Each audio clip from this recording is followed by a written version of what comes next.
पुण्यातील प्रभाग क्रमांक 38 या ठिकाणी मतमोजणीतील अंतिम आकडेवारीमध्ये फेरफार झाला असा वसंत मोरेंचा आरोप आहे।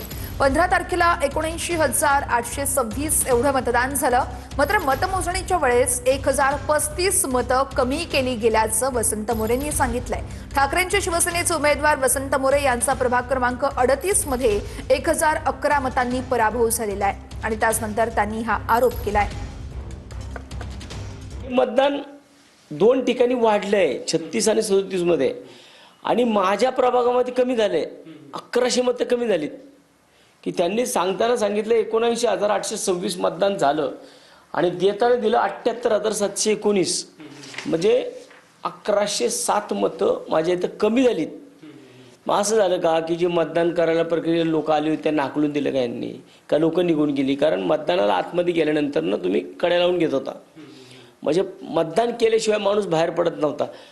1007 मतदान तुम्ही कमी दाखवता आणि 1011 मतांनी माझा पराभव होतो। हे न